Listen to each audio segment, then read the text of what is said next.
corazón te canta, mi alma te anhela con todas mis fuerzas. Te amo, roca eterna, tú eres mi esperanza, mi gloria, mi fuerza. En valles de sombra te cuidas, eres lumbrera. Tú eres fiel, no me dejarás de la muerte y me levantarás. En tu palabra puedo confiar. Tú eres fiel, no me dejarás de la muerte y me levantarás. En tu palabra puedo confiar. Eres fiel.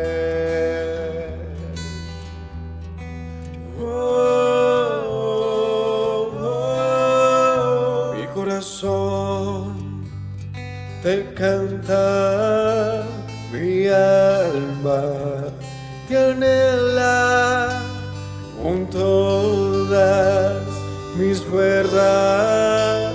Te amo, roca eterna, tú eres mi esperanza, mi gloria, mi fuerza. En valles de sombra te cuidas, eres lumbrera. Tú eres fiel, no me dejarás de la muerte y me levantarás. En tu palabra puedo confiar. Tú eres fiel, no me dejarás de la muerte y me levantarás. En tu palabra puedo confiar. Eres fiel, eres fiel. Tú eres fiel, no me dejarás de la muerte y me levantarás. En tu palabra puedo confiar. Tú eres fiel, no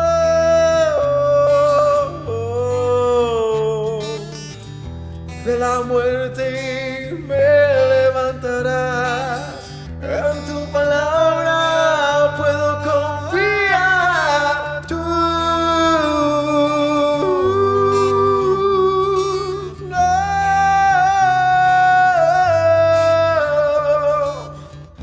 de la muerte y me levantarás. En tu palabra puedo confiar. Eres fiel, eres fiel. Tú eres fiel, no me dejarás de la muerte y me levantarás. En tu palabra puedo confiar.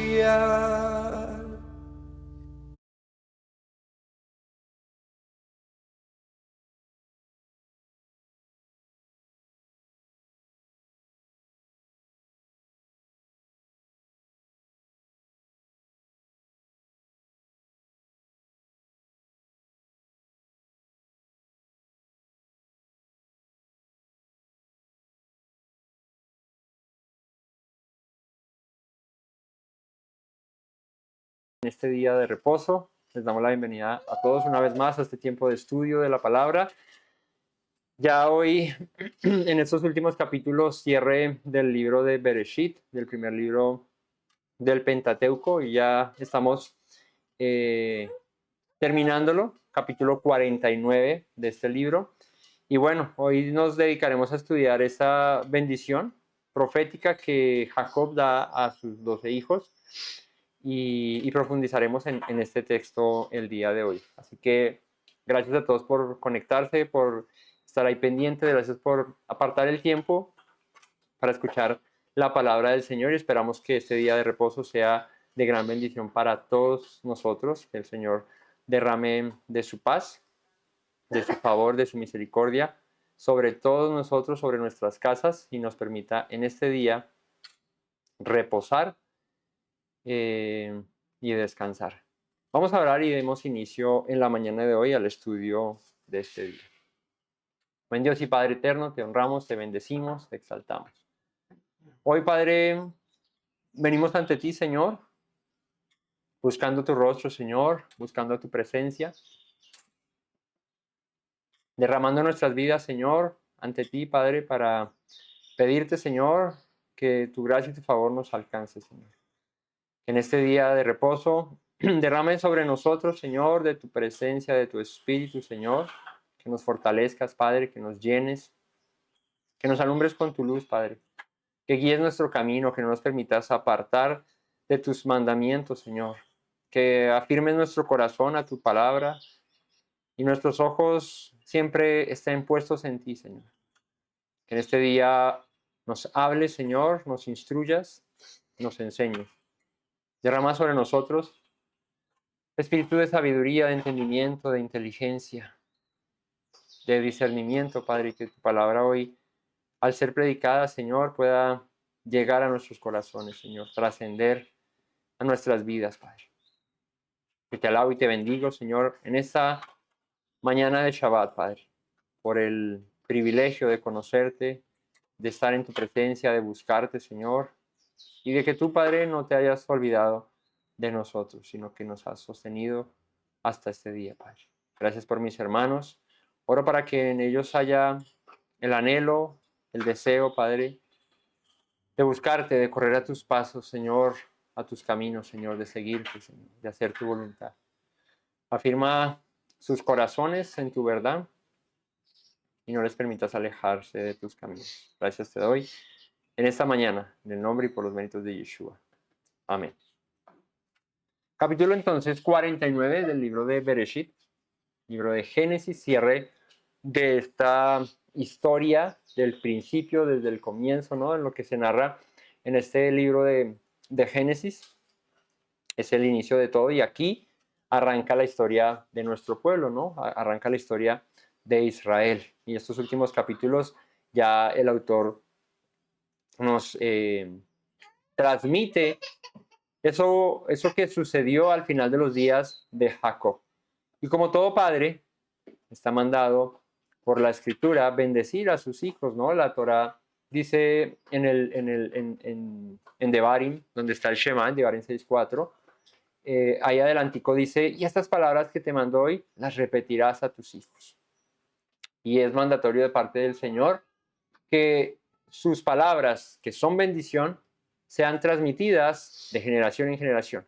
Y un padre a su hijo está mandado a hacerlo, proferir palabras de bendición. Pero vamos a ver qué especie de bendición, qué especie de palabras habla Jacob a sus hijos, a sus 12 hijos, Israel, ¿no? Porque estas palabras que va a pronunciar aquí Jacob no solamente son una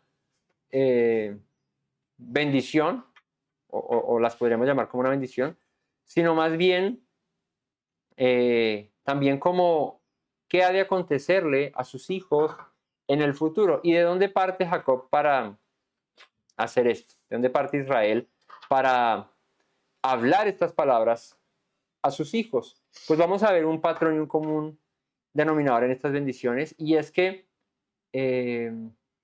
la manera en la que Jacob va a hablar esto acerca de sus hijos es basado en el comportamiento de ellos.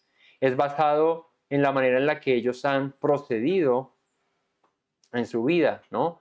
Entonces, vamos a destacar esto porque arranca diciendo, leamos y yo les continúo hablando aquí, leamos el capítulo 49, verso 1, y llamó Jacob a sus hijos y dijo, juntaos y os declararé lo que os ha de acontecer en los días venideros. Así que es una palabra profética. Pero ¿de dónde va a sacar Jacob esto? Obviamente por la dirección del Eterno, por los planes que el Señor tenía con cada uno de los hijos de Israel, de las tribus de Israel. Pero más allá también por el conocimiento que Jacob tiene acerca de cómo son sus hijos. Y no está lejos pensar que si nosotros en nuestros últimos días bendecimos a nuestros hijos, pues seguramente si fueron o si han sido hasta ese día que el Señor nos tenga en esta tierra, si han sido personas buenas, que han hecho lo correcto, que han obrado bien, pues seguramente las palabras que uno dirá al final será como continúa por ese camino, sigue haciéndolo así, esfuérzate, X, no, así. Pero si la vida ha sido desordenada, si no han vivido bien, pues seguramente las palabras van a ser, si sigues por ese camino, si continúas siendo como has sido hasta hoy, pues te vendrán estas cosas, te alcanzarán estas otras. Porque es que veremos aquí en las palabras que Jacob da a sus hijos, que son palabras basadas en el comportamiento particular de sus propios hijos, ¿no? Y de cómo han obrado, y no más que un padre sabe cómo sus hijos se comportan. Entonces, para entender esto, vayamos desglosando paso a paso cada bendición en este verso a verso.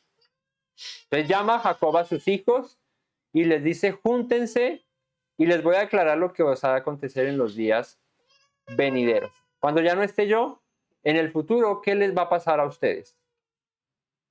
Juntaos y oíd, hijos de Jacob, y escuchad a vuestro padre Israel. Y aquí sabemos que son el último tiempo de Jacob sobre la tierra, de sus últimos momentos, y lo que aprovecha Jacob para hacer es para hablarle a sus hijos, los reúne a todos, ¿no? Qué bonito es que al final de nuestros días nuestros hijos puedan estar reunidos junto a nosotros y poder bendecirlos, poder hablar cosas hacia ellos, ¿no? Y no estar divididos, no estar alejados o de pronto peleados, ¿no? Hay padres que dejan de hablar a sus hijos de por vida, hijos que dejan de hablar a sus padres también de por vida, y qué triste es terminar, o qué triste sería terminar nuestros días solos, sin poder rodearnos de nuestros hijos y poder darles palabras de bendición, ¿no? Aquí Jacob tiene ese privilegio, un privilegio que el Señor le permite vivir, porque recordemos que él ya descartaba la idea de ver a José, ¿no? Él ya no pensaba volverlo a ver. Cuando envía a Benjamín dice, bueno, pues si soy privado de mis hijos también otra vez, pues bueno, que así sea. Pero cuando recibe la noticia de que el Señor había preservado la vida de José, que estaba en una posición preeminente, que era gobernador en Egipto, y que lo mandaba a llamar para que viniese a él para ser cuidado, guardado por su hijo en sus últimos días, Jacob cobra aliento y dice, no pensaba yo volver a ver a mi hijo, ¿sí? Entonces el Señor le dice, corre, ve y pasa tus últimos días antes de que mueras y ve a tu hijo. Y él tiene la posibilidad de volver a juntar a esos 12 hijos que tuvo desde pequeños, que los vio nacer, crecer, que fue viendo el carácter de cada uno forjado, que tuvo pues una serie de situaciones diversas con sus hijos, pero al final de sus días poderlos ver a todos ya con sus familias, porque todos ya tenían hijos y hasta probablemente sus hijos ya tenían hijos.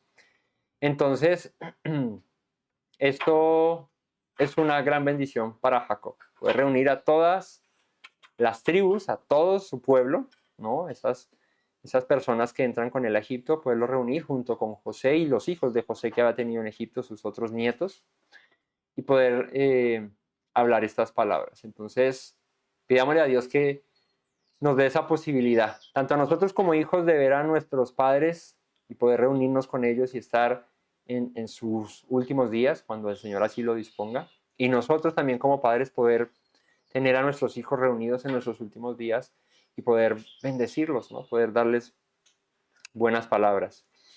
Y arranca con el orden de cómo nacieron sus hijos y les empieza a hablar.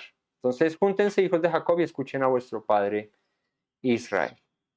Versículo 3, Rubén. Rubén es el primogénito, ¿no? El primer hijo que tiene Jacob.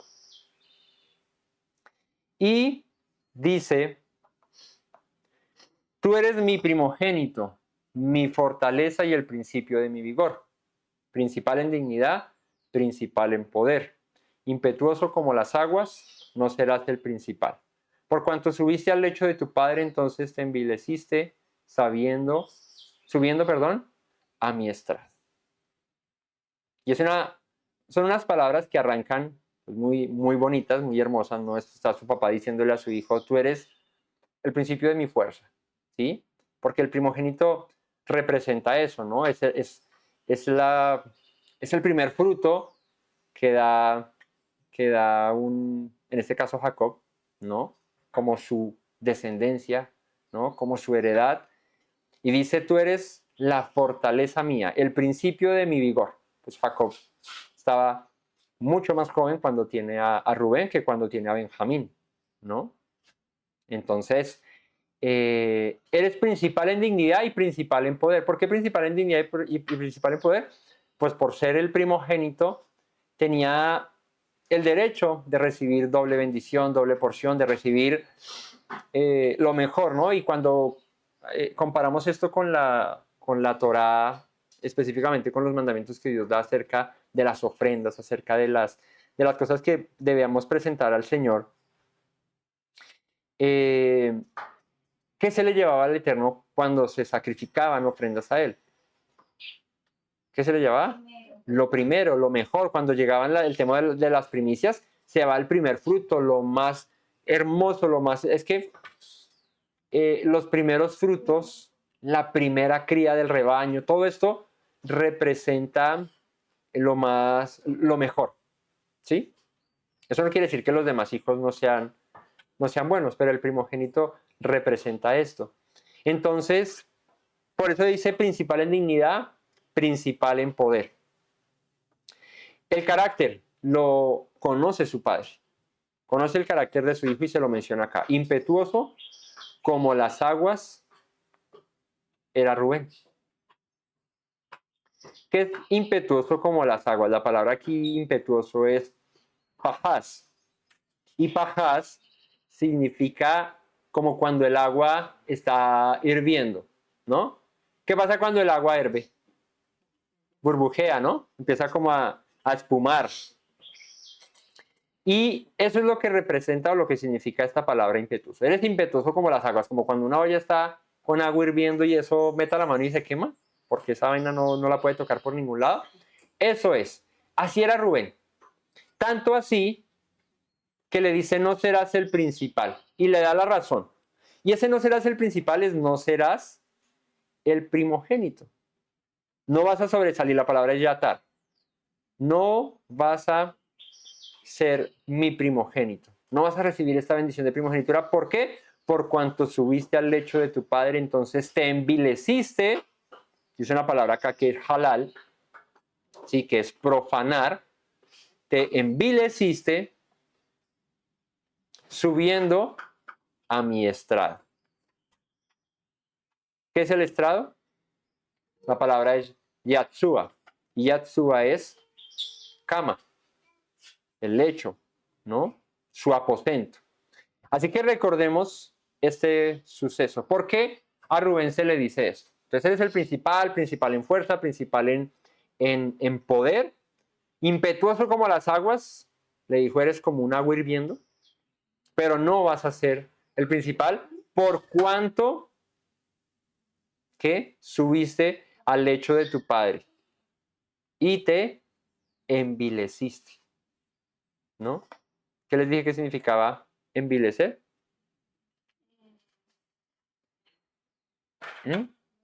¿No? Lo que les dije que significaba envilecer, ¿no? Porque profanaste, se levantó y irrumpió en un lugar donde no debía. Y dice, en el lecho, en el estrado, en mi estrado, perdón. Y estrado es en la cama, en mis aposentos. Entonces entraste a un lugar privado mío. Y eso hace referencia a un acto que cometió Rubén. ¿Cuál fue ese acto? Génesis 35, 22, cuando toma a una de las mujeres de su padre, en especial una concubina, ¿sí? A Bila. Bila era la concubina de Jacob, ¿sierva de quién? No. ¿De quién? De Raquel, ¿no? Y Silpa era de Lea. Me corrigen, pero ¿pero qué? Pero es así. ¿O no es así? Por eso me corrige. Pero antes quiero, en cada uno de los hijos, recordarles su significado del nombre. Rubén, en hebreo, Reuben, que significa, he aquí, Dilas de Raquel y Silpa de Lea. Bien. He aquí un hijo, o mira un hijo. Eso es lo que significa Reuben. Ese es el nombre, ¿no? Entonces, a pesar de ser el primogénito, perdió la primogenitura por cuanto profanó el lecho de su padre, porque tomó a una de sus mujeres. Algo pues que está prohibido. O sea, de tantas mujeres que hay, de cualquier tipo de mujeres que hay, y obviamente basados en lo que dice la Torá, de aquellas que están permitidas, ¿cuáles no podemos tomar? ¿Cuáles un hombre no puede tomar?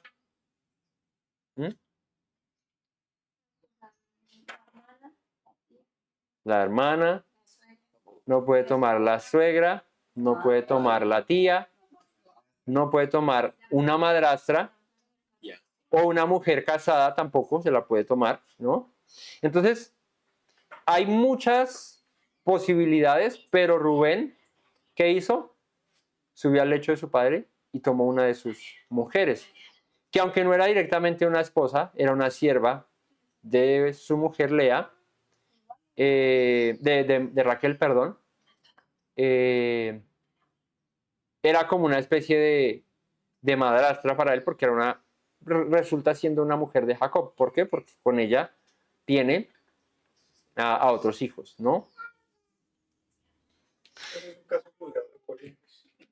Eso, bueno, sí hay un caso juzgado en Corinto por un tema de que un hijo se había acostado con la mujer de su padre. No, la mujer de su padre. Y había cometido vileza, ¿no?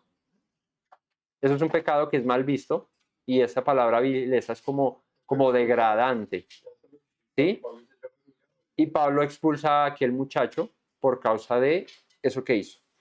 Entonces, digamos que hay un código moral, ético, ¿sí? Un código silencioso que aunque la ley, digamos que no lo dicte, digamos nuestras leyes hoy en día, pues no dictan eso. Si usted se casa con la mamá, pues es problema suyo. Pero moralmente, éticamente y obviamente basados en lo que la escritura dice, lo que Dios ha permitido, ¿no? Está mal visto. O sea, en cualquier lugar, ¿cierto? No sé si haya costumbres hoy en día que lo permitan, pero creo que la mayoría del mundo eso lo ve mal, ¿no? Como se veía antes mal el homosexualismo y las desviaciones sexuales, pero hoy el mundo lo ve bien. Puede que el día de mañana, que un hombre case con su mamá esté totalmente bien y antes juzguen a aquellos que lo condenen. Pero en principio no ha sido así, o no fue así el orden. Entonces, hay un código detrás de esto y Rubén pasó eso. Se sobrepasó, ¿no? Hay cosas que tú no puedes tener de tus papás. No lo puedes tener. No puedes, por más de que quieras o puedas hacerlo, o sea, en el acto, en la acción, no debes. Y esto hizo Rubén. Tomó una mujer de su padre. Y esta es la razón por la que su papá le dice, por eso no serás el principal. Y de alguna manera es querer arrebatar o tomar por la fuerza, ¿sí?, el lugar de su padre. Un primogénito tiene una particularidad especial, y es que luego de la partida de su padre, él viene a ocupar, de alguna manera, el lugar de su padre. No con las mujeres. O sea, no pues con su mamá, no es como que, me murió mi papá, ahora eres mi mujer. No. Pero el liderazgo, el mando de la tribu, ¿cierto? Del pueblo, de las bendiciones, él viene a tomar aquel lugar, ¿no? Y también cumple una función especial y es seguir guardando y protegiendo su tribu, su pueblo, dirigiendo, etcétera, etcétera. Entonces, el hecho de Rubén haber tomado por la fuerza a una de las mujeres de su padre muestra ese carácter impetuoso del cual dice como las aguas, como un agua hirviendo, así de que nada me queda grande, yo puedo hacer lo que quiera, sí, efervescente como un Alcacercer, y tomó por la fuerza algo que a la postre iba a recibir de alguna manera, no a las mujeres de su padre, pero sí el mandato, ¿no? El seguir, es como los reyes, sus hijos, sus primogénitos ocupaban el lugar luego en el trono, ¿no? Como lo hemos visto a lo largo de la historia, no solo en Israel, sino a lo largo de la historia, sus hijos ocupaban el trono por herencia, de alguna manera. Entonces el primogénito iba a recibir por herencia la dirección de esa tribu, de aquel pueblo, pero él, este acto que comete es como símbolo de tomarse el poder por la fuerza, es como darle de alguna manera un golpe de estado a su propio padre. Entonces su papá le dice, por esa razón no vas a ser el primogénito. En Crónicas, el autor lo menciona, en Crónicas 5, 1 al 2. Los hijos de Rubén, primogénito de Israel, porque él era el primogénito, mas como violó el lecho de su padre, sus derechos de primogenitura fueron dados a los hijos de José, hijo de Israel, y no fue contado por primogénito. Bien que Judá llegó a ser el mayor sobre sus hermanos y el príncipe de ellos, mas el derecho de primogenitura fue de José. Y esto lo menciona el autor de Crónicas en el libro de Crónicas, Primera de Crónicas, cuando habla acerca de los hijos de Israel, ¿no? Está como datando toda la historia del pueblo y dice, pues Rubén era el primogénito, pero no llevó esa corona de primogenitura por cuanto tomó el lecho de su padre. Y Moisés cuando ora en las bendiciones a las tribus de Israel, a las 12 tribus, recordemos que Moisés hace algo similar a lo que hace Jacob antes de morir, y él bendice las tribus en Deuteronomio 33:6, habla acerca de Rubén y dice, viva Rubén y no muera, y no sean pocos sus varones. Habla bien acerca de Rubén, diciéndole que no desaparezcas, que no perezcas como una tribu de Israel. Así que la bendición de Rubén, o las palabras de Rubén, son muy acorde a su manera de vivir. Por eso les digo que al final de nuestros días, pues seguramente si nuestros hijos actuaron bien y eso, les diremos, sigue por ese camino, recibe bendiciones X porque te has portado bien, has vivido bien. Pero cuando los hijos andan mal, ¿qué puede decirle un padre al final? Si sigues por ese camino vas a morir. Si sigues por ese camino vas a perecer, vas a traer muchos problemas a tu vida. ¿No? Un padre le ve a su hijo y se está descargando y le dice, hijo, si sigues andando por ahí, lo único que vas a traer es dolor y sufrimiento a tu vida. ¿Sí? Y no podemos pretender recibir premio, recibir galardón, recibir recompensa si nuestro proceder ha sido malo. O sea, es una consecuencia de nuestra propia manera de vivir. Y Rubén vivió así. Decidió tomar por la fuerza, pues Jacob le dice, no serás entonces mi primogénito. Verso 5, Simeón y Leví son hermanos, armas de iniquidad sus armas. En su consejo no entre mi alma, ni mi espíritu se junte en su compañía. Porque en su furor mataron hombres y en su temeridad descarretaron toros. Maldito su furor, que fue fiero, y su ira fue dura.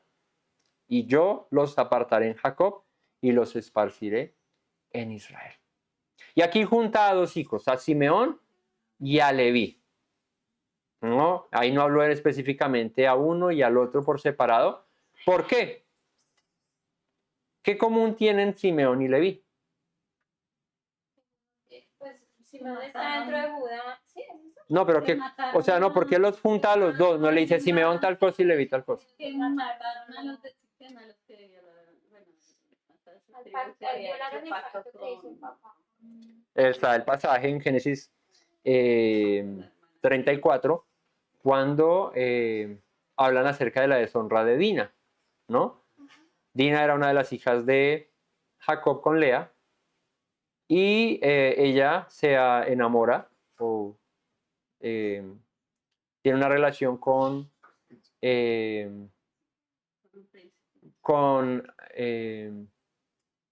no, pero él se llamaba Siquem. Espérese.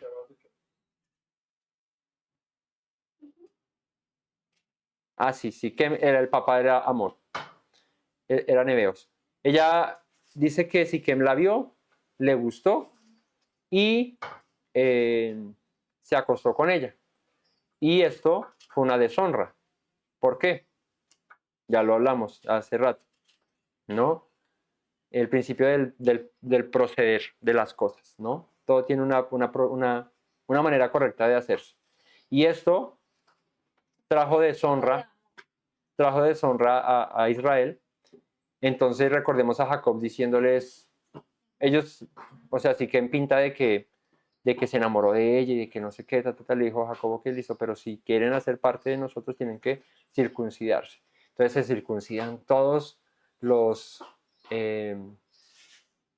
todos estos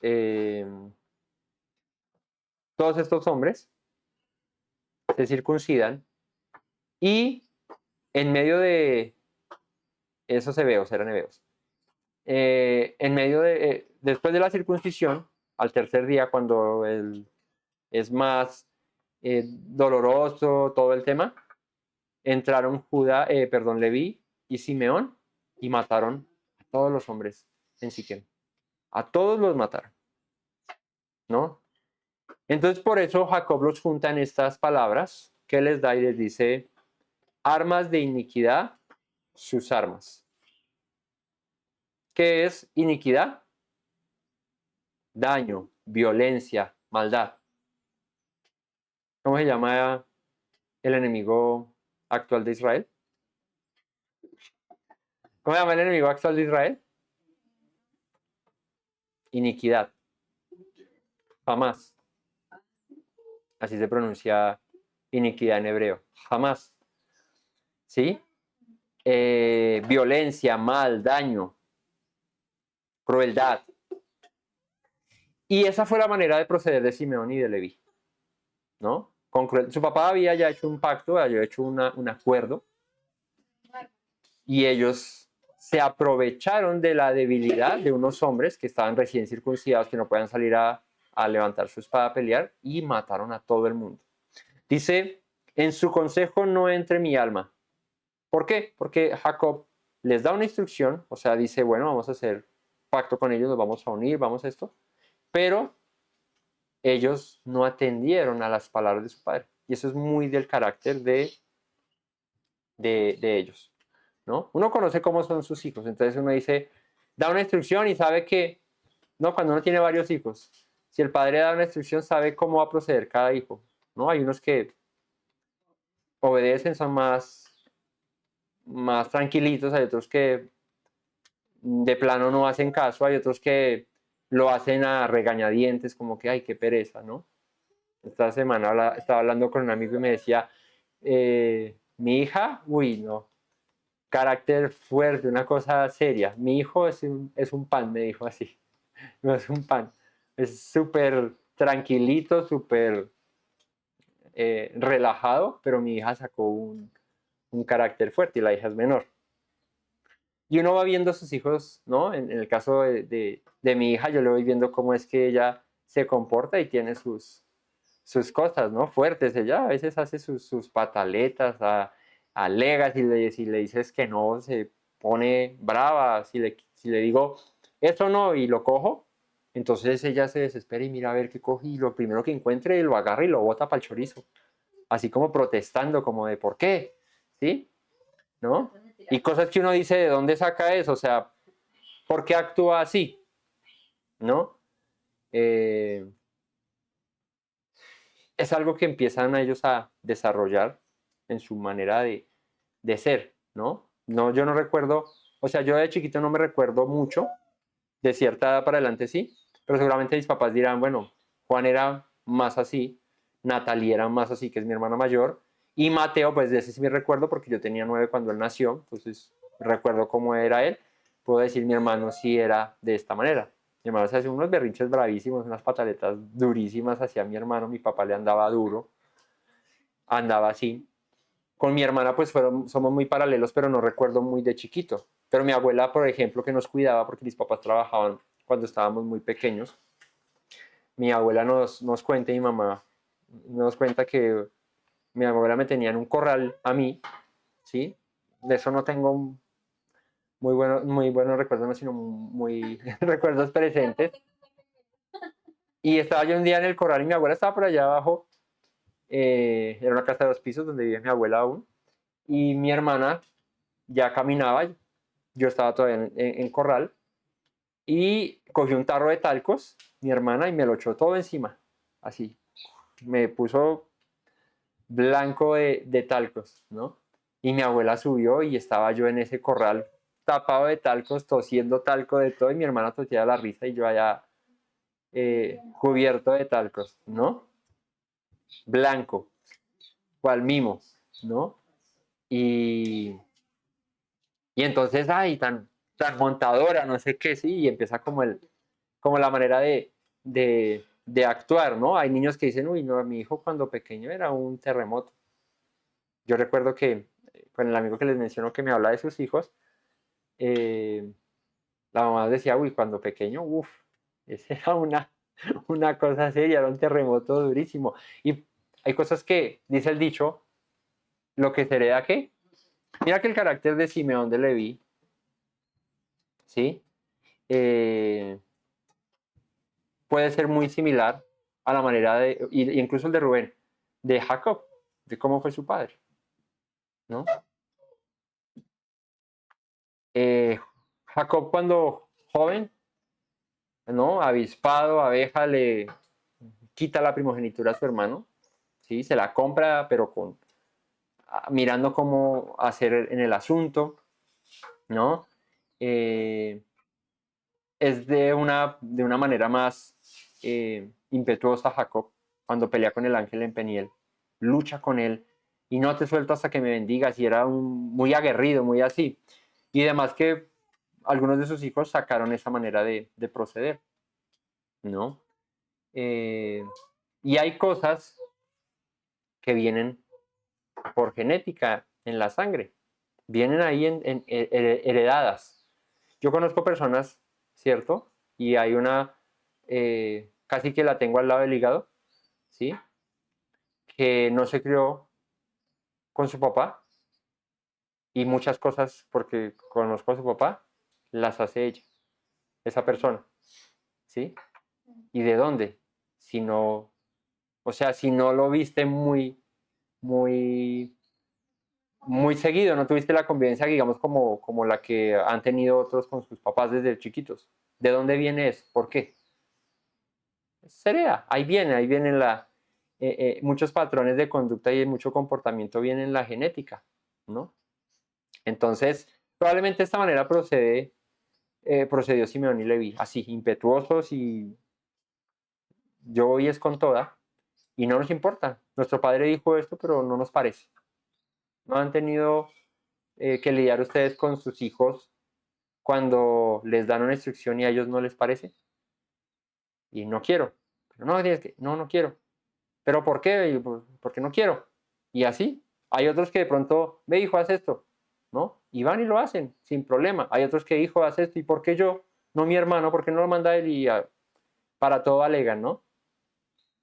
En mi casa, yo como hermano sé quién actuaba así y quién no actuaba así. Ustedes como hijos y como hermanos también saben en su casa, ¿no? Hay unos que tuvieron la dicha de tener muchos más hermanos, digo la dicha porque pues es una bendición tener a otros. Hay otros que no tuvieron esa dicha y son hijos únicos, ¿verdad? Pero creo que tener hermanos es una gran bendición. Tener hermanos es una bendición. Poder crecer con hermanos es una bendición, ¿cierto? Y ahora grandes tenerlos, es muy chévere, ¿no? Entonces aquí ellos se juntaron, Simeón le dijo a Leví, seguramente entre ellos tenían ese carácter así, dijeron, nosotros aquí vamos a vengar a nuestra hermana. Nuestro papá no va a hacer nada. ¿Han visto esas novelas como que el papá tranquilito y los hijos dicen, pues si mi papá no hace nada, yo sí lo hago? Y de malas me lleva al que me lleve. Se levanta Simeón y Leví, armas de iniquidad sus armas. ¿Por qué de iniquidad? ¿No? Violencia, daño, maldad, porque pues es que ir y matar a hombres indefensos no es correcto el proceder, ¿no? ¿Cómo? E inocentes en cuanto a eso. Pero fíjate que uno dice, no, pues matar es matar aunque el otro se defienda o el que el otro esté peleando también. Sí, pero hay una diferencia, ¿no? Digamos que en las leyes de la guerra no es lo mismo que estén dos ejércitos de frente y se den, como dicen los mexicanos en la madre, se den, a que cobardemente, eso se ve un acto cobarde, de noche entres a acabarlos, a matarlos, ¿no? Indefensos y sin declarar una guerra. Algo que aquí ya tenían un convenio, un acuerdo, y es vamos a juntarnos. Y ellos dijeron juntarnos, en la noche miramos quién se va a juntar con quién, y tin, entraron allá y los mataron. Entonces, es un crimen de guerra, es un acto cobarde proceder así, ¿no? En su consejo no entre mi alma, ni mi espíritu se junte en su compañía. O sea, yo no apruebo eso que hicieron. Yo no aprobé eso que hicieron. Ustedes actuaron por su propia cuenta. Porque en su furor mataron hombres y en su temeridad, ¿no? Temeridad, la palabra es ratzón. Y ratzón significa deseo. Pero un deseo grato. O sea, como que les plació, o sea, lo disfrutaron, dijeron, aquí nos vengamos, teníamos venganza y lo vamos a lograr. En su temeridad, desjarretaron toros, ¿no? ¿Qué es desjarretar toros, saben?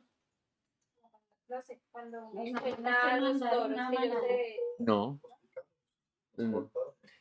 Pero desjarretar es los toros, los caballos, ¿sí? Su fuerza, su poderío. Ustedes ven a un animal de estos en unas patas, pero grandísimas, fuertísimas. Y cuando los desjarretan, es cortarles el tendón de la pata. Cuando tú le cortas el tendón, desjarretas un caballo, desjarretas un toro, él pierde su fuerza, ya no puede parar. Ya no hay nada que hacer, ya toca sacrificarlo, matarlo, porque ya no hay... ¿Qué función tiene un toro o un caballo sin poderse poner en pie? Ninguna. Ya no puede valerse por nada. Eso es desjarretar. Digamos que en las tácticas, creo que hay un pasaje por allá, creo que es con David o algo, él hace en una guerra hace eso. Y obviamente desjarretar los caballos del enemigo, pues era quitarle la fuerza de la caballería al enemigo, ¿no? ¿Ah? Es hoy en día como pincharle la llanta al carro, es lo mismo, ¿no? Ya no funciona. Lo que pasa es que hoy en día la pinchas y le pones un parche. Desjarretaba el caballo, cortaba el tendón, quítate tú el tendón de aquí atrás. Graves, hasta ahí fue, no puedes ya caminar. Le quitaron la llanta. Desjarretaron todos. Maldito su furor, que fue fiero, y su ira, que fue dura. Y les digo, es como actuar con sevicia, con venganza, con deseo de acabar con el otro. Esa es la manera en la que procedieron Simeón y Leví. Su ira fue dura. Yo los apartaré de Jacob y los esparciré en Israel. Esa fue la palabra. La bendición fue, como no actuaron bien, ese es su proceder, los repartiré en Jacob y los esparciré en Israel. Y ya vamos a ver si esto se cumplió, ¿no? eh, sus nombres, les dije que les iba a recordar. Shimón. ¿Qué significa Shimón? Dios ha oído, Dios me ha escuchado. Hijo de Lea, ¿no? Porque Dios me ha oído. Simeón. Y Leví, se pronuncia igual. Leví significa unido o adherido. Eso es lo que significa. ¿Por qué? Lea dice, ahora sí me voy a pegar a mi marido cuando nace Leví. ¿Recuerdan que cuando le nace Leví es el tercero? Dice, ahora sí voy a estar junto, mi marido ya no me va a despreciar. ¿Cierto? Ya me va a querer porque le he dado 3 hijos, Leví. Entonces, Números 3:12. He aquí yo he tomado a los levitas. Dije que aunque no recibieron tampoco la primogenitura, Leví, luego, digamos que de alguna manera es redimido, pero no por eso deja de cumplirse lo que Jacob les dijo. Digo redimido ¿por qué? Porque en un acto valiente, temeroso de Dios y a favor del Señor, se levanta Leví y mata a sus propios hermanos por causa del pecado del becerro de oro. Y ahí Dios los ve con agrado y de alguna manera redime esto que Jacob les dice acá. Y lo redime ¿por qué? Porque ellos empiezan a ser o entran a ser los escogidos del Señor. Aquí dicen en Números, aquí yo he tomado a los levitas de entre los hijos de Israel en lugar de todos los primogénitos, los primeros nacidos entre los hijos de Israel serán pues míos los levitas, porque mío es todo primogénito desde el día en que yo hice morir a todos los primogénitos de la tierra de Egipto, santifiqué para mí a todos los primogénitos de Israel, así de hombres como de animales, míos serán, yo soy Yahweh. Entonces, ellos matan a sus hermanos por causa del pecado del becerro de oro y el Señor los escoge como los primogénitos, ¿no? Entonces, o más bien, en lugar de los primogénitos, ¿no? Porque es mandato de la Torá del Señor que todo primer nacido era consagrado al Señor. Cuando nacía un varón, un primogénito de hombre, de varón, no se sacrificaba al hombre, sino que se sacrificaba a un cordero también primero para redimir al primogénito. Pero hasta este entonces, todos los primogénitos que habían nacido en Israel, el Señor de alguna manera los reemplaza con la tribu de Leví. Dice, como eran los primogénitos míos, ahora toma a Leví en lugar de ellos y todo primer nacido consagrado en ellos va a ser. Pero fíjate que lo que le dice Jacob a Leví es, los apartaré en Jacob y los esparciré en Israel. ¿Y qué pasó con los levitas? A ellos no les dio una heredad, una tierra propia, no les dijo como, mira, aquí está su pedazo de tierra, sino que ¿qué? Les dio ciudades en medio de los hijos de Israel, de las tribus, y quedaron mezclados o esparcidos, aunque identificados por ser los levitas, pero sin una heredad. Luego el Señor le dice, yo soy su herencia, pero estas palabras que Jacob le da a Leví se cumplen tal cual. ¿Y qué me dicen de Rubén? De Simeón, perdón. ¿También se cumplió? Claro que se cumplió. Josué 19:1. La segunda suerte tocó a Simeón, para la tribu de los hijos de Simeón conforme a sus familias, y su heredad fue ¿dónde? En medio de la heredad de los hijos de Judá. O sea, a Simeón le tocó habitar dentro de Judá. Entonces, fíjate, esparcidos entre Jacob, esparcidos entre Israel, mezclados. No le dijo como allá está tu territorio, no, sino aquí se me quedan dentro de Judá. ¿Se cumplió? Ahí se cumplió las palabras. Entonces, vuelvo y les digo. Jacob dice, miren lo que les va a acontecer en los días venideros, en los días postreros. Porque Jacob conocía a sus hijos. Y si uno conoce a sus hijos, sabe cómo le va a ir en la vida. Porque como ha procedido, seguramente va a seguir procediendo, va a actuar de esa manera. Entonces, ahí va, ¿no? Verso 8. Judá. Judá, te alabarán tus hermanos. Y ahí Simón y Leví dijo, uy, pero que arranca con Judá diciendo, es que te alabarán tus hermanos. Tu mano en la servir de tus enemigos. Los hijos de tu padre se inclinarán a ti. Cachorro de león, Judá, de la presa subiste, hijo mío. Se encorvó, se echó como león, así como león viejo. ¿Quién lo despertará? No será quitado el cetro de Judá ni el legislador de entre sus pies, hasta que venga Shiloh, y a él se congregarán los pueblos. atado a la vid su pollino y a la cepa del hijo de su asna, lavó en el vino su vestido y en la sangre de uva su manto, sus ojos rojos del vino y sus dientes blancos de la leche. Uf, aquí Jacob se toma 5 versos y se echa una declaración sobre Judá profética muy hermosa. En la serie que les digo de la casa de David, hay un pedazo donde el líder de la tribu de Judá en aquel entonces, cuando Saúl era rey, ahí muestran no tenían acceso las tribus a los rollos de la Torá. Saúl tenía unos escribas que, digamos que mantenían eso ahí como resguardado y solo unos tenían acceso a eso. Hay un capítulo donde una de las hijas de Saúl se va a juntar con un hijo de Judá, como para unir fuerzas, porque Judá sabemos que es la tribu más preeminente en número. O sea, cuando entran a Canaán, los que más hombres tenían de guerra era Judá, era la tribu más grande, ¿sí? Y esto, pues en la historia ahí que les digo de la serie de la casa de David, pues a Saúl le favorecía tener, digamos que esa unión con Judá. Y cuando eso, él le da a su hija, una de sus hijas, no a la que se casa con David, que es, ¿cómo se llama la hija de David, la hija de Saúl que se casa con David? ¿Ah? No. No. La que se casa. La que lo ve con desprecio cuando él entra a Jerusalén. Mical, no Milca. Ok. Mical. Tuve dislexia. No se casa con ella, no le da a ella, sino a la otra hija. Otra hija que tiene ahí que se menciona que se llama... Se me olvida. Bueno.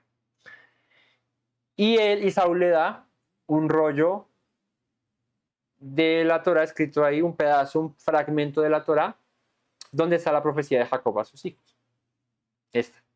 Y entonces este líder de Judá, que se me olvida el nombre ahí, empieza a leer las bendiciones, empieza a leer. Este capítulo es lo que le da a Saúl de regalo. Y entonces cuando llega a su parte, este líder de Judá pues sabe lo que dice la bendición de Jacob acerca de Judá, y en este caso no estaba reinando Judá, sino estaba reinando Benjamín, porque Saúl era de la tribu de Benjamín. Entonces él empieza a leer esto, y la escena es bien particular, porque está enfrente al rey, está Saúl el rey, y este líder de Judá empieza a leer esto: Judá, te alabarán tus hermanos, ¿no? Tu mano en la servir de tus enemigos, los hijos de tu padre se inclinarán a ti. Y esa escena es bien curiosa porque él está leyéndole eso delante del rey, que no es de Judá, es de Benjamín. Entonces es bien interesante. Los hijos de tu padre se inclinarán a ti. Cachorro de leones Judá, de la presa subiste. Y pues este líder de Judá lo lee muy orgulloso de la bendición que recibió de su padre Jacob. Y para resumirles, él está terminando de leer, y Saúl se molesta y entra ahí al relato mientras que él está leyendo. Y dice, sí, sabemos lo que dice, pero de Benjamín, lobo arrebatador, y empieza a decir su parte de su bendición, ¿no? En la mañana comerá la presa y en la tarde repartirá los despojos. Y ya como que lo calla, porque aquel que reinaba en ese momento era de la tribu de Benjamín. Es curiosa esta bendición porque la descendencia, el mando de Israel no arranca con Judá, arranca con Benjamín, ¿no? ¿Por qué? Porque es un rey que pide el pueblo, ¿no? Ven a las otras naciones. De hecho, en el último capítulo de la serie, la esposa de Saúl ahí la ponen hablando y dice, eso no aparece en la escritura, ¿no? Es más drama, pero la ponen diciendo, uy, cuando yo era pequeña mi papá nos llevó a Egipto y toda la gente se congregaba en Egipto para ver al faraón. Y un día estábamos ahí esperando y salió el faraón. Dice allá, y fue asombroso verlo, todo vestido de oro como los dioses, la gente lo adoraba, no sé qué decía ahí la esposa de Saúl en una escena de la serie. Y dice cómo de bien se siente que todo un pueblo siga a un dirigente, a un líder, no sé qué. Y ella dice, en cambio, ¿no? Es puro drama de la serie, pero dice, en cambio, nuestro pueblo ha sido dirigido por hombres, jueces, unos malos, otros buenos, profetas que dirigen el pueblo a su antojo, a su parecer. Le mete como drama al asunto ahí, ella. Pero digamos que el trasfondo de lo que quieren decir de esa escena es que Israel al final pidió un rey. Al final dijo, yo quiero ser como las demás naciones. Ver eso que ve las demás naciones que se postran ante hombres y los siguen y los veneran y estos hombres los dirigen. Eso es lo que quiso Israel. Dios no quiso eso para Israel. Dios quería dirigirlos, ¿no? Por eso cuando manda a Samuel de ungir a Saúl, Samuel se entristece, pero el Señor le dice, no te preocupes porque no te desecharon a ti, me desecharon a mí, porque Samuel era el último de los jueces. Samuel fue el último juez que gobernó, que dirigió a Israel antes de que empezara la monarquía con Saúl. Entonces, Judá viene a ser la monarquía, o se empieza a cumplir esto, es con David. ¿Sí? Entonces, desglosemos. Judá, te alabarán tus hermanos. ¿No será quitado el cetro de Judá? Por allá dice más adelante hasta que venga Shiloh. Judá es exaltado como la línea real, ¿sí? De él viene el Mesías. Cuando leemos la genealogía de Yeshua en Mateo, ahí se menciona que Yeshua proviene de Judá. ¿Qué significa el nombre Yehudá? Como arranca la bendición, te alabarán tus hermanos. La palabra es alabanza. Yehudá, de la raíz Yadá, que es alabar o exaltar. Mateo 1, 1 al 3, ahí se menciona a Judá. ¿Sí? Judá engendró a Tamar, a Fares, a Zera, Fares es Esrom, y Esrom a Aram, Aram engendró a Aminadab, y así empieza hasta que llega a Yeshua. O sea que de la línea de Judá viene Yeshua.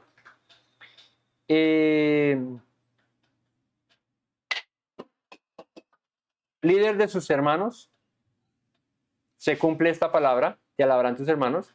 Tu mano es la servir de tus enemigos y los hijos de tu padre se inclinarán a ti cuando David empieza a reinar. Toda la nación se inclina ante David como rey. Y la cerviz de sus enemigos estuvo debajo de la mano de David. David fue aquel que destruyó a todos los enemigos de Israel. Hasta sus últimos días, que empezó a haber paz, cuando ya su hijo Salomón empieza a reinar. Pero no hubo enemigo que se le parara enfrente a Israel, que David, no, obviamente con el Señor y con sus ejércitos, no destruyera. Él los acaba, los destruye a todos. Entonces se cumple tu mano en la cerviz de tus enemigos. ¿Qué es la cerviz? Aquí, en la nuca. Someterás a tus enemigos. No habrá quien se levante contra ti, Judá. Y los hijos de tu padre se inclinarán ante ti, ¿no? Entonces, Judá fue el más fuerte de sus hermanos. Primera de Crónicas 5:2 dice: bien que Judá llegó a ser el mayor sobre sus hermanos y el príncipe de ellos, mas el derecho de primogenitura le fue dado a José. Bueno, en Crónicas todo el tiempo está recordando el autor de Crónicas, pero la primogenitura la tiene José. Pero menciona que Judá fue el mayor. Y entre las tribus cuando entran a poseer Canaán y en el conteo de los hombres de guerra, Judá siempre tuvo más. ¿Sí? Porque Judá tenía como 60,000. ¿Eran como 60 o 50,000? No recuerdo cuántos eran los de Judá. Ahí en números se menciona cuánta gente era hombres de guerra de Judá. Creo que superaban los 60,000 o los 50,000, no es que no recuerdo. Pero era la tribu más prominente en hombres de guerra.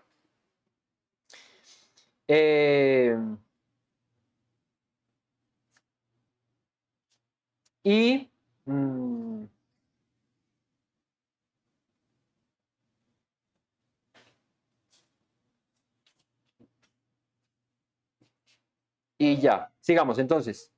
Cachorro de león. ¿De dónde creen que viene el término el león de la tribu de Judá? Porque a Judá se le asemeja, se le compara con un león. Pues obviamente el león representa fortaleza y representa poderío, representa honra, majestad. De hecho, el león es llamado ¿qué? ¿Ah? El rey, ¿cierto? El rey de la selva, el rey de los animales es el león, ¿sí? Aunque seguramente hayan animales, digamos que en fortaleza más o en estatura más grandes, ¿no? Y además que más fuertes, el león tiene unas características especiales y es llamado el rey, ¿no? Y por eso aquí se le asemeja a Judá con el rey. Pero dice, ok, 74,600. Es la tribu más prominente. Imagínate 74,600 hombres de guerra. Era una cantidad mayor. Cachorro de león es Judá, de la presa subiste, hijo mío, se encorvó, se echó como león, así como león viejo, ¿quién lo despertará? Imagínate un león dormido, echado, ve y lo despiertas, ve y le dices, disculpe, ¿sí? No, se le acerca uno a un león, uno no se le acerca un león ahí, ¿no? En los zoológicos, cuando yo he visto creo que 2 veces en la vida leones, uno en Cali, en el zoológico en Cali, ahí había uno, y creo que la vez que fuimos en Girardot, en el zoológico en Piscilagua, allá también tienen león. Y cuando ruge el león, es hermoso, es una sensación muy chévere escuchar un león rugir, en vivo, ¿no? No en YouTube. Porque en YouTube pones ahí el rugido, pero no se siente igual cuando escuchas un león. Cuando se levanta y se despereza, que así, ¡ay! Se salen esos colmillos que son como una mano así completa cada colmillo así, sus patitas suaves, pero tienen unas garras bravísimas ahí. Eso es hermoso, un león es hermoso. Y de ahí viene el Mesías. En Apocalipsis 5:5 dice aquí que el león de la tribu de Judá, la raíz de David, ha vencido. Y a Yeshua se le relaciona y viene de la línea directa de la tribu de Judá, el león de la tribu de Judá. No será quitado el cetro de Judá, ni el legislador de entre sus pies hasta que venga Shiloh, y a él se congregarán los pueblos. Aquí también, no solamente como león rey, sino dice también, afirma, no será quitado el cetro, y el cetro habla acerca de la dirección, ¿no? Del mandato, del gobernar. Pero dice, no será quitado hasta que venga Shiloh. Esto es muy hermoso. En este versículo habla acerca del Mesías directamente. Judá gobernará hasta que venga Shiloh, ¿no? ¿Qué significa Shiloh? Hay varias interpretaciones. Puede significar el que trae la paz. Eso puede significar Shiloh. O aquel a quien pertenece el cetro. Y es una referencia directa al Mesías. La palabra de Shiloh viene del 7951, que es Shalá, que significa estar tranquilo, seguro, exitoso, prosperar, ser prosperado o tener paz. ¿Vale? Eso es lo que significa Shiloh. Entonces dice, gobernarás hasta que venga el que trae la paz o al que le pertenece la paz. ¿No? De hecho, ahí la profecía acerca del Mesías es el que viene a gobernar y a poner paz. Ya se acaba la guerra. Como dice la escritura por allá en los profetas, volverán nuestras espadas en arados y en la tierra no habrá guerra jamás. ¿Sí? Dice la palabra en uno de los profetas acerca del regreso del Mesías, de la venida del Mesías en gloria para reinar. Viene con espada para triunfar, pero esas espadas se volverán en arados. ¿Sí? Ya no habrá más guerra. ¿Por qué? Porque a él pertenece la paz, él trae la paz. Así que la dinastía davídica llega hasta Yeshua. Y fíjate que aunque Roma gobernaba en tiempos de Yeshua, la tribu que predominaba o que se mantenía ahí todavía vigente es Judá. Hoy en día, la tribu que se identifica y la que permanece es Judá, de ahí que se les llamen judíos. Entonces, digamos que esta palabra se ha cumplido hasta hoy. No hay un rey sentado en un trono de la tribu de Judá, pero sí una preeminencia, una permanencia de esta tribu, ¿no? En Lucas 1, 32, 33 habla acerca de Yeshua y dice, este será grande, cuando el ángel le aparece a María. Este será grande y será llamado Hijo del Altísimo. Y el Señor Dios le dará el trono de David, su padre. Aquí reafirma, él es hijo de David, viene descendiente de David. Reinará sobre la casa de Jacob para siempre y su reino, ¿qué? No tendrá fin. ¿No? En Hebreos 7, 14, el autor dice, porque manifiesto es que nuestro Señor vino de la tribu de Judá, de la cual nada habló Moisés tocante al sacerdocio. Esto es aún más manifiesto si a semejanza de Melquisedec se levanta un sacerdocio distinto. Bueno, está hablando acerca del orden de Melquisedec, pero aquí menciona el Mesías viene de la tribu de Judá, de donde vienen los reyes. Atado a la vid su pollino y a la cepa del hijo de asna, lavó en el vino su vestido y en la sangre de uvas su manto, sus ojos rojos del vino y sus dientes blancos como la leche. ¿No? Entonces, ahí viene todo esto, habla acerca de la manera de gobernar, de cómo el Señor escogió a Judá. Y fíjate que aquí menciona, a ver, denme un segundo, menciona aquí unas palabras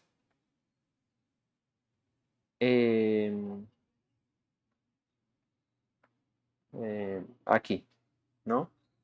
Atado a la vid su pollino, ¿no? Esto es profecía mesiánica acerca de Yeshua, ¿no? En Zacarías 9:9, he aquí tu rey viene a ti, ¿cómo? ¿Cómo dice en Zacarías 9:9 que viene Yeshua? He aquí tu rey viene a ti, ¿cómo? Humilde, sobre un asno, ¿sí? Sobre un pollino, hijo de asna.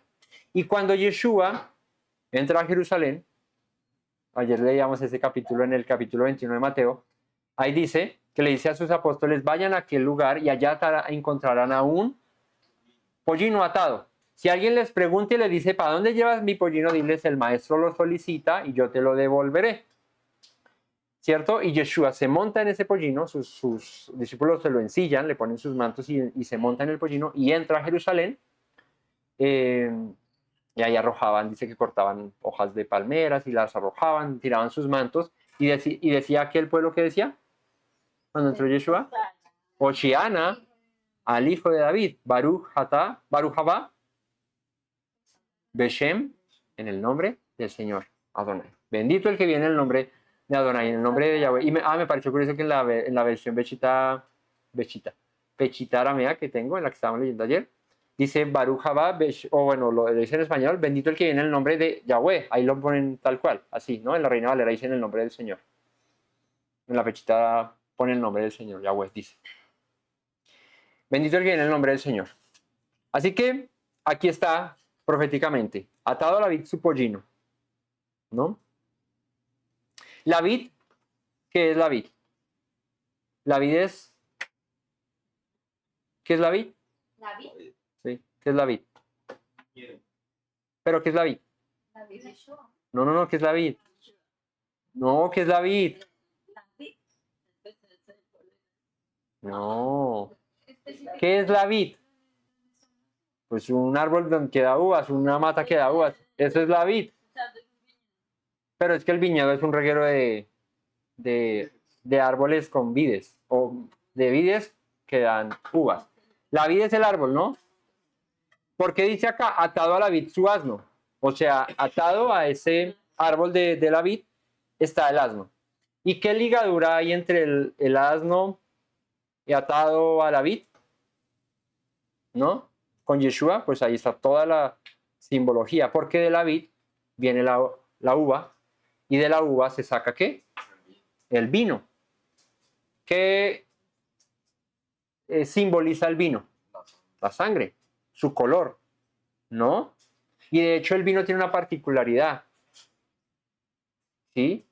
Dice la escritura, alegra el corazón. El vino tiene una relación directa con ¿qué? Sí, con la sangre, pero ¿con qué? Si la sangre, dice, bueno, ok. La Torah dice que en la sangre está ¿qué? La vida. ¿El vino con qué se relaciona? Con la vida. Con la vida. La vida, el vino representa la vida, ¿no? La vida representa la vida. Así que, dice luego, lavó en vino su vestido.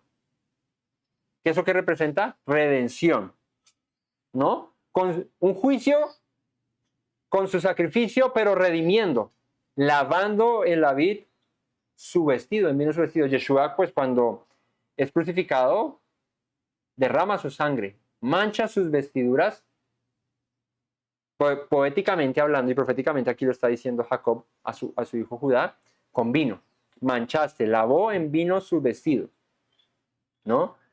En Isaías 63, 2, 3 habla acerca de un Mesías que viene a reinar, a gobernar, y dice que pisó el lagar y su vestido se manchó con el vino que pisó, con las uvas que pisó, ¿no? Hablando de un juicio, pero un juicio que posteriormente trae ¿qué? Redención, paz, salvación, ¿no? En Apocalipsis 19, 13 dice que dice, ¿quién es el que viene aquí? Que su vestido está teñido de sangre, sus ropas están manchadas con sangre, el Cordero de Dios. Ese es el que manchó sus vestiduras con sangre, ¿para qué? Para redimirnos, para darnos vida. ¿Sí? Ojos rojos por el vino, dientes blancos de la leche, abundancia, justicia, pureza. Eso representan los ojos, los dientes blancos de leche. Así que una profecía, una palabra muy hermosa, de hecho de los que más se toma son para hablar son de Judá y de José. Y aquí vemos a Judá, una profecía completamente dirigida al Mesías. Jacob en su lecho de muerte profetizando lo que vendría y que aún todavía falta por cumplir, ¿no? De un Mesías que reina de la tribu de David, del linaje de David. Verso 13. No, 13. Ahí termina Judá. 13. Zabulón. En puertos de mar habitará.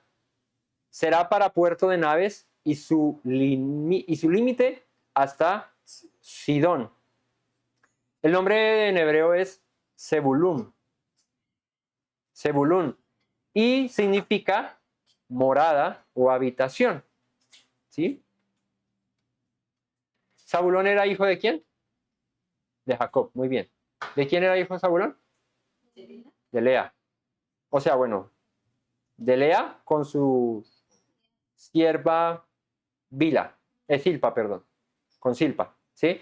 Hijos de Lea, Rubén, Simeón, Leví, Judá,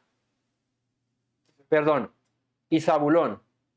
Esos son de Lea. Pero no, propiamente que le nacieron a Lea. Rubén, Simeón, Leví, Judá, Isaacar y Zabulón, y Dina. Y ya Silpa tiene dos, que creo son Gad y Aser.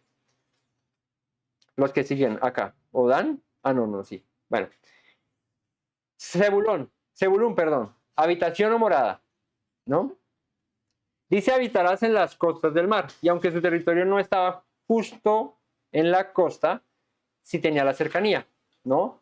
Por eso fue clave en comercio, en prosperidad. Fue una tierra muy próspera. Dice hasta el límite con Sidón, ¿no? Que esto es una región costera. Es que va en ese orden porque le actuó a Rubén, Simeón, Leví, Judá, después la hija, ¿Esta tiene que sacar ya Zabulón? de Raquel, como Raquel Silpa. ya tenía ella, ¿no? Ah, Bila. Le da a Bila y ella tiene a Dan y a Neftalí. Ok, pero Daniel está ahí, sí, no, todavía no las he mencionado. Sí, o sea, Ah, ok. y los otros dos hijos de Lea son Gad y Aser. Gad y Aser, ok. Entonces, Isaacar y Zabulón son hijos de Lea. Ah, no. ¿Gad y Aser son hijos de Lea? Ah, No, Isaacar y Zabulón. No, Gad, sí, Lea dio a Isaacar Y a Zabulón. Y Gad y Aser son hijos de Silpa, que son también contados como hijos de Lea. Y Gad y Neftalí son hijos de Bila. ¿Sí? Correcto. Vale. Entonces, Zabulón en puertos de mar habitará, será para puerto de naves, y su límite será hasta Sidón. Acerca de esto, en el territorio, también vemos, ellos les tocó una región cercana a la costa, y eran costeños, ¿sí? Los de Zabulón decían, ajá, ¿tú qué? Hablaban así, pero en hebreo. ¿sí? ¿Cómo se diría en hebreo? Con acento costeño, ¿no? Digamos, Shalom Ubraja, así.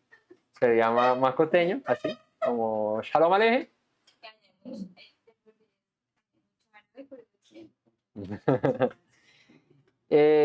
Y Deuteronomio 33, 18 dice, a Zabulón dijo, esto lo dice Moisés, alégrate, Zebulún, cuando salieres y tú Isaacar en tus tiendas. Llamarán a los pueblos a su nombre, allí sacrificarán sacrificios de justicia, por lo que chuparán la abundancia de los mares y los tesoros escondidos de la arena. Isaacar y Zabulón, tierras costeras. Entonces la bendición es bendiciones de los mares. De ahí viene Sinbad el marino. Ah, no, mentira, usted era árabe. ¿Sí? Era la parte marítima, ¿sí? Eran los Navy SEALs de Israel, ¿no? Eran los de la marina. Isaacar, verso 14. Asno fuerte, que se recuesta entre los apriscos, y vio que el descanso era bueno y que la tierra era deleitosa, bajó su hombro para llevar y sirvió en tributo. Fíjate, aquí esto es una profecía o una palabra muy interesante a Isaacar. Empecemos por el nombre, Yixahar. Yixahar significa, él traerá recompensa. Le dice, eres un asno fuerte, si no eres débil, ¿no? Puedes cargar. Y el asno es un animal relacionado a ¿qué? Al trabajo. Sí, son animales que aguantan, ¿no? Los ponían en los molinos, ¿sí? Los ponían a cargar. Cuando un hombre se iba de viaje, llevaba un asno ahí con las provisiones montadas encima del asno. Son animales muy fuertes, ¿no?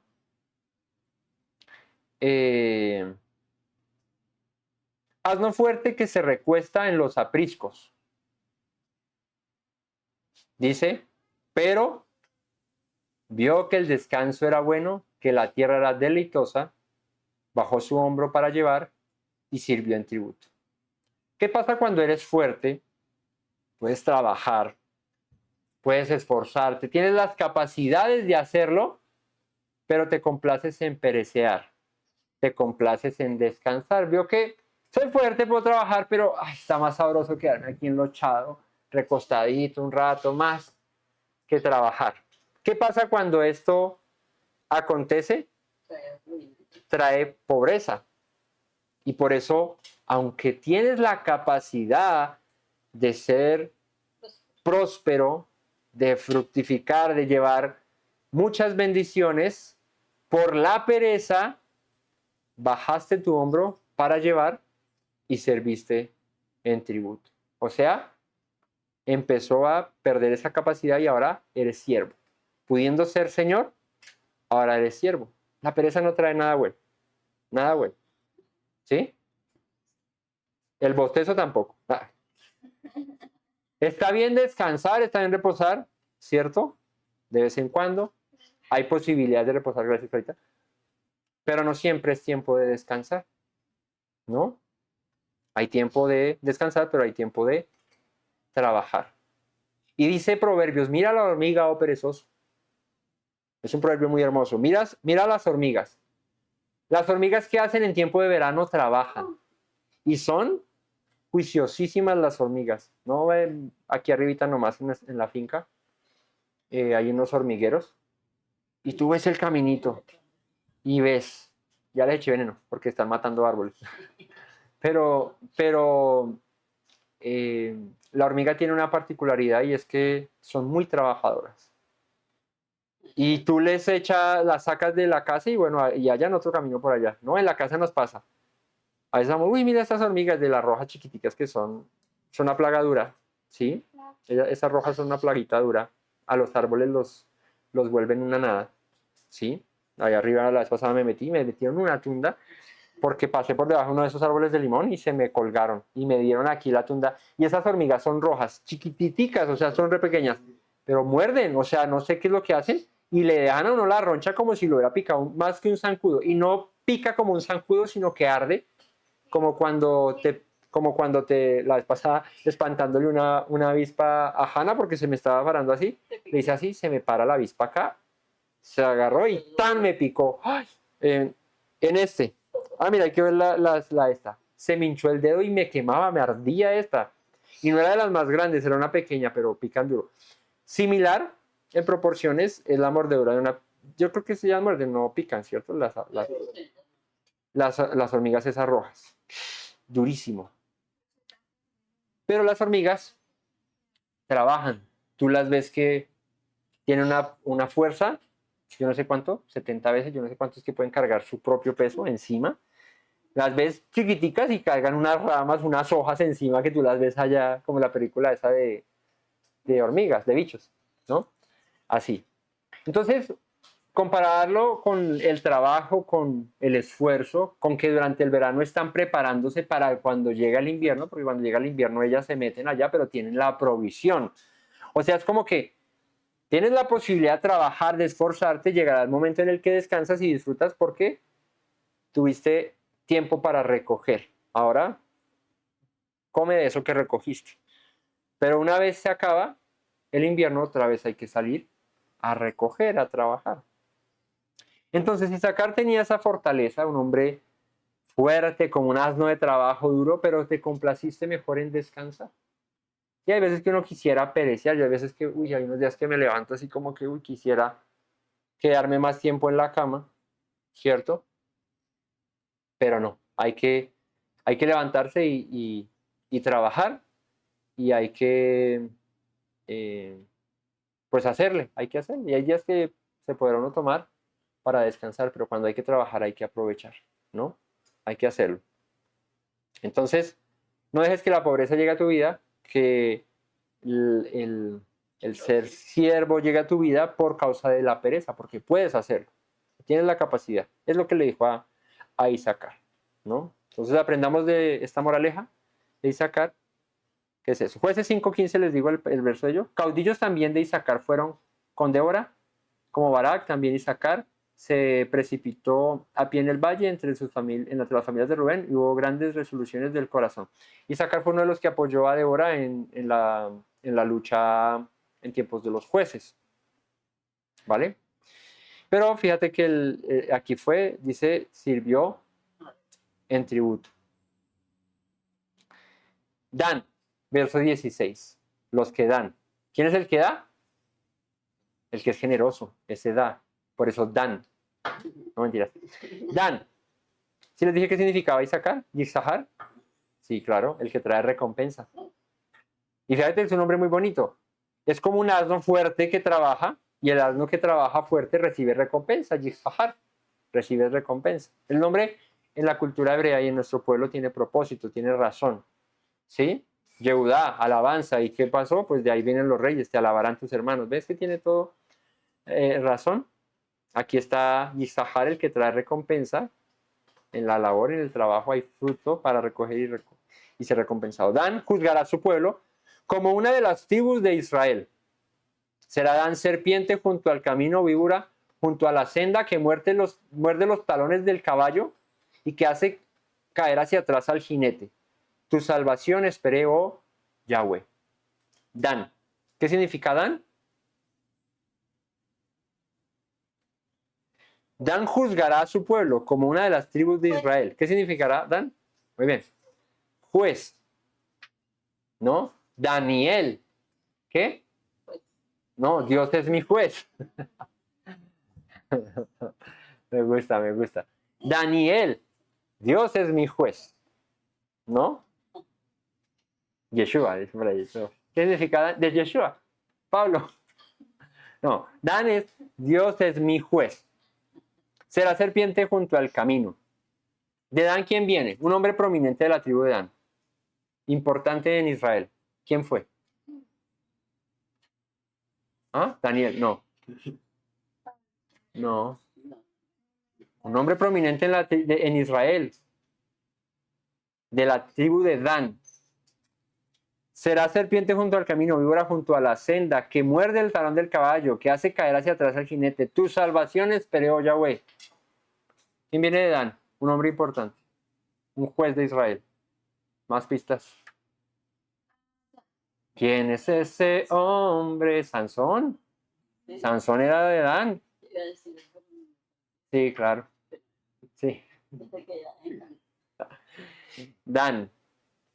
Sansón, el hombre más fuerte de la historia de Israel, ¿cierto? Tenía la fuerza de un león, pero la cabeza de un frijol. ¿Cómo es que dice? Es que la canción de los niños del este dice: Sansón, melenudo y fortachón, que tenía la cabeza del tamaño de un frijol. ¿Por qué? Porque era tan fuerte y tan poderoso que Dalila lo convenció, le dio el secreto de su fuerza y perdió. Entonces, muy fuerte, pero poco inteligente. Poco inteligente. ¿No? Dices, la canción es chistosa. Cuando la escuché por primera vez tenía la cabeza del tamaño de un frijol. Juzgó a Israel, Sansón, esperó la salvación del Señor, el Eterno le devolvió sus fuerzas y acabó con los filisteos. En aquel templo, que tumbó las columnas del templo y acabó con su vida, pero con los filisteos que estaban ahí dentro adorando a su Dios, ¿no? Bueno. Hay una escena, la última escena, si no se la han visto, ya les hice mucho spoiler, pero es que la serie me pareció muy bonita, muy buena. Y en el último capítulo, cuando David va a matar a Goliat, Samuel no había vuelto a acompañar a Israel, bueno, no fue a esta guerra contra los enemigos de Israel, contra los filisteos. Sí, fue contra los filisteos. Se reúnen 4 reyes de los filisteos, entre ellos precedía uno que se llamaba, es muy nombrado en la escritura, pero se me olvida ahorita el nombre. Se me fue el nombre. Y sale a pelear. Sale a pelear David contra él. Esa escena es muy bonita porque le dice Sansón, Goliat le dice: ¿y quién es este? Porque dice en la escritura: ¿quién es este que viene a mí con piedras y con palos? Le dice Goliat. Y que fuera yo un perro, le dice así. Y David le dice,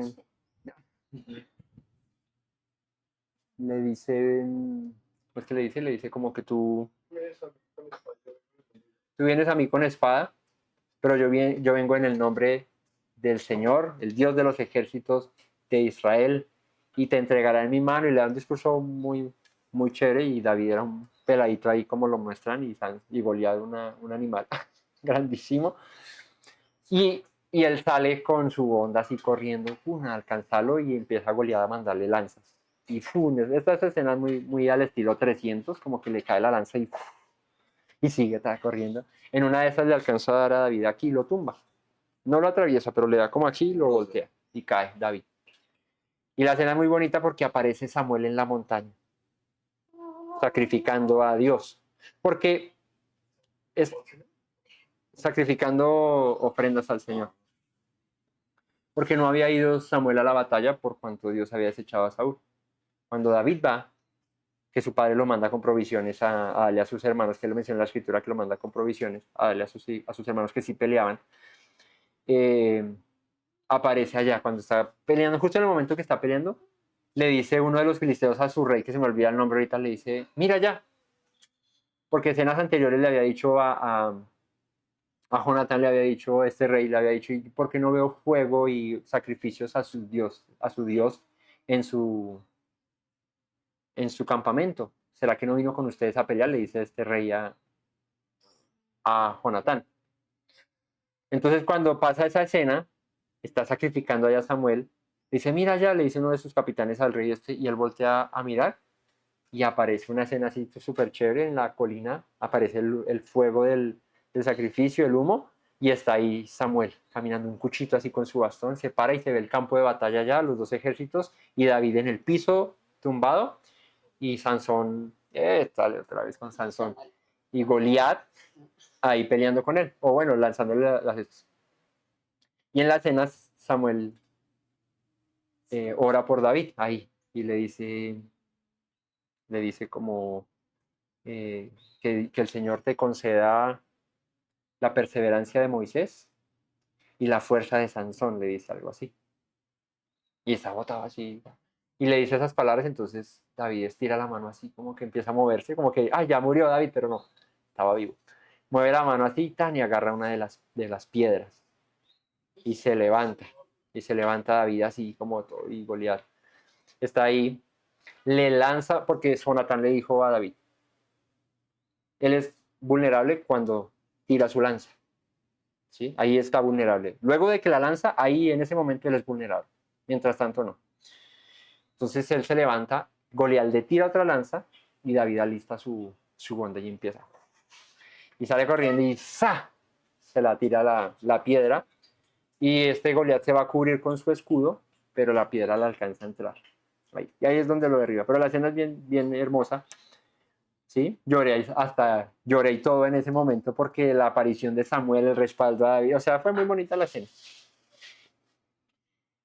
Y me recuerda, por eso les mencioné a Sansón, porque Lore le dice que te dé la fuerza de Sansón, pues un joven pastor, que Saúl le dice que él lleve mi armadura al campo de batalla. Se la pone, pero eso le quedaba a David colgando, parecía gancho, colgando la armadura de Saúl. Y David dice, no, yo no puedo ir con esto a la batalla. Sí, él se va como un pastor, con un palito, con su palo de pastor y así se va. No la enseñanza. Me acuerdo ahorita. Entonces, fuerte como Sansón recibió aquí David la fortaleza de Sansón. Derribó a Goliat porque él no venía al Señor con ejércitos.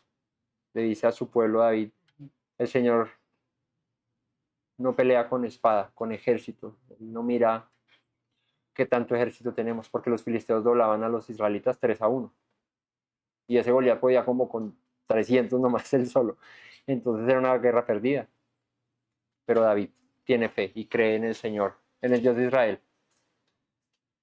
No les cuento más de esta porque es que es muy buena. Véanla. Les conté el final. Véanla. Entonces Dan era juez. Tu salvación esperé, oh Yahweh. Y al final la salvación del Señor vino, digamos, por Sansón, vino contra los filisteos en aquel momento. ¿No? Gad, ejército lo acometerá, mas él acometerá al fin. Gad. ¿Qué significa el nombre Gad? ¿Saben? ¿No? Bueno, para que lo recuerden. Fortuna. Dicha. ¿Sí? O también puede ser traducido como ejército. Aquí me lo traduce como ejército. Gad es dicha o fortuna. Este es hijo de Bila con Jacob y es como un hijo de Raquel, ¿cierto? Entonces, ¿qué hay que decir de Gad aquí? Gad ejército lo acometerá, o sea, lo atacará un ejército, pero él atacará al final. O sea, será atacado, pero responderá. Gad es una tribu guerrera que quedó al este del Jordán. ¿Dónde es el este del Jordán? Al oriente del Jordán. Gad es una de las tribus que se queda al otro lado del Jordán y no pasa a Canaán. Se queda allá como viviendo en aquel lugar, ¿no? ¿Con quién? Gad, Rubén y media tribu de Manasés. Ahí se quedan ellos al otro lado del Jordán, una tribu peleadora. En Crónicas 5:18 dice acerca de los hijos de Gad. Los hijos de Rubén y de Gad y la media tribu de Manasés, hombres valientes, hombres que traían escudo y espada, o sea, eran hombres de guerra, que entesaban el arco, eran Légolas, ¿cierto? Y diestros en la guerra, eran 44.770 que salían a la batalla. Estos tuvieron guerra contra los agarenos y Getsur, Nafis y Nodab. y fueron ayudados contra ellos, y los agareros y todos los que con ellos estaban se rindieron en sus manos, porque clamaron a Elohim en la guerra y les fue favorable, porque esperaron en él. Esperaron en él y el Señor les respondió. Entonces, una tribu guerrera. Los gaditas, guerreros. Verso 20. El pan de Asher será sustancioso y él dará deleites al rey.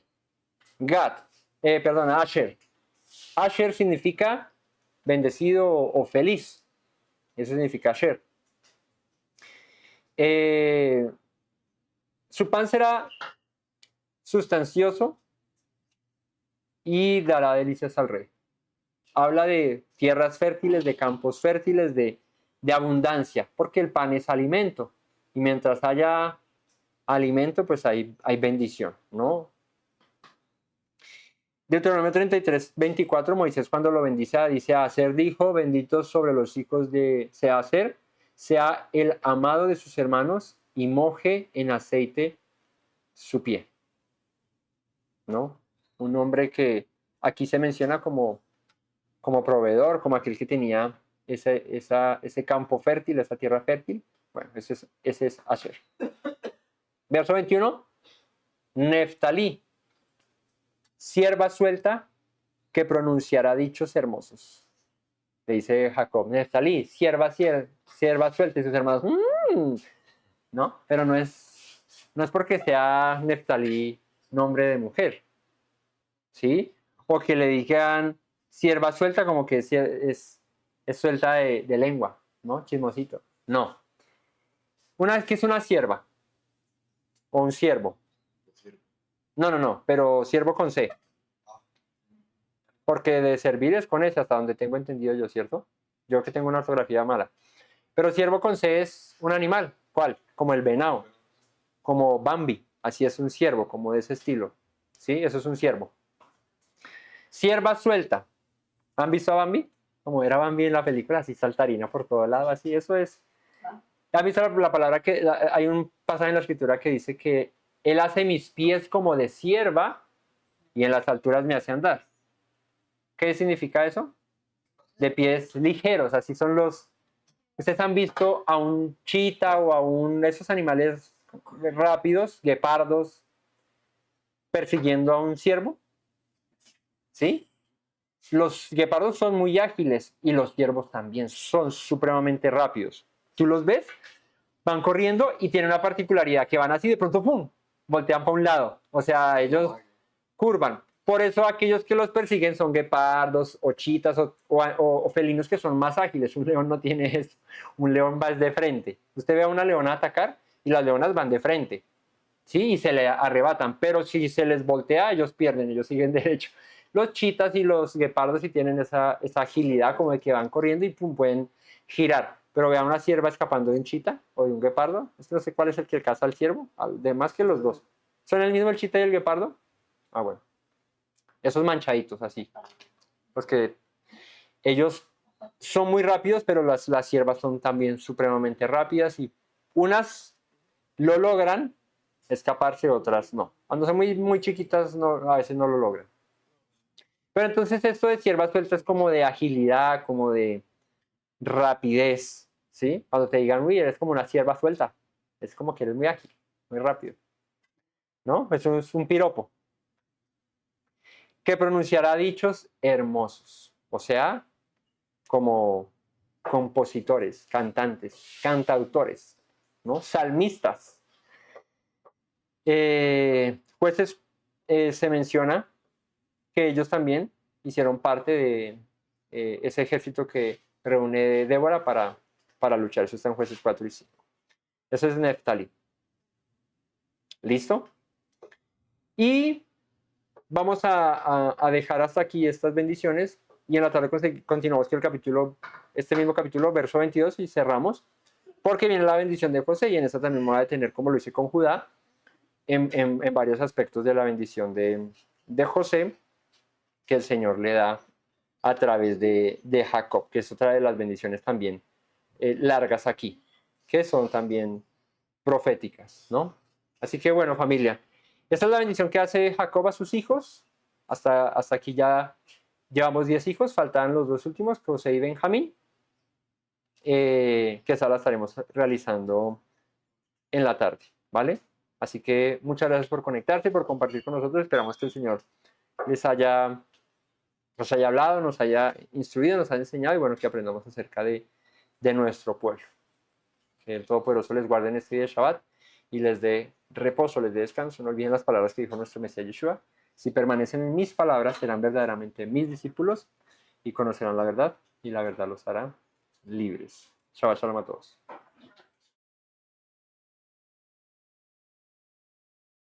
Me presento nuevamente, mi Rey, mi buen Señor. Mis pasos se han desviado, necesitan dirección.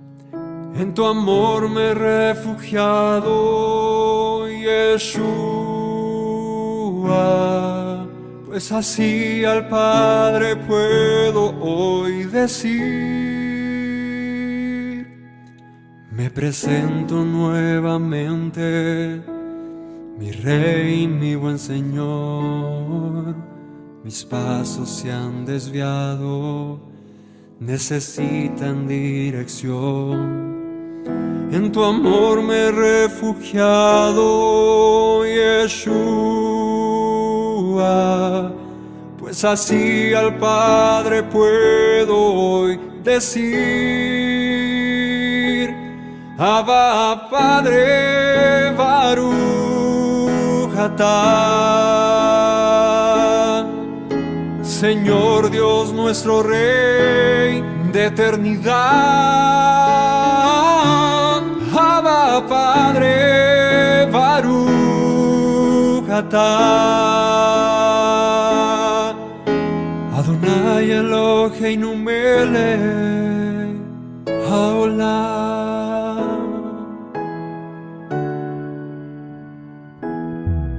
Me presento nuevamente, mi Rey, mi buen Señor. Mis pasos se han desviado, necesitan dirección. En tu amor me he refugiado, Yeshua, pues así al Padre puedo hoy decir. Me presento nuevamente, mi Rey, mi buen Señor. Mis pasos se han desviado, necesitan dirección. En tu amor me he refugiado, Yeshua, pues así al Padre puedo hoy decir. Abba, Padre, Baruch atah, Señor Dios nuestro Rey de eternidad. Abba, Padre, Baruch atah, Adonai Eloheinu melech haolam. Diste tu Hijo con devoción, sacrificio de amor, hasta la muerte el seguirlo para darme salvación.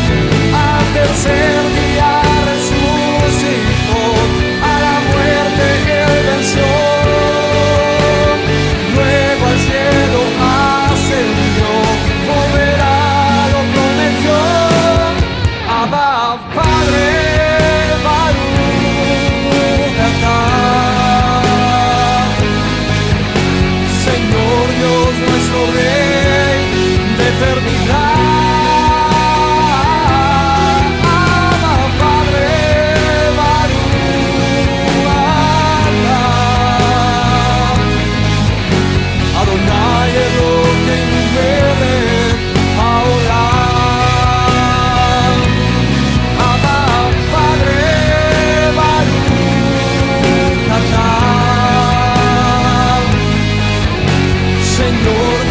nuestro Rey de eternidad.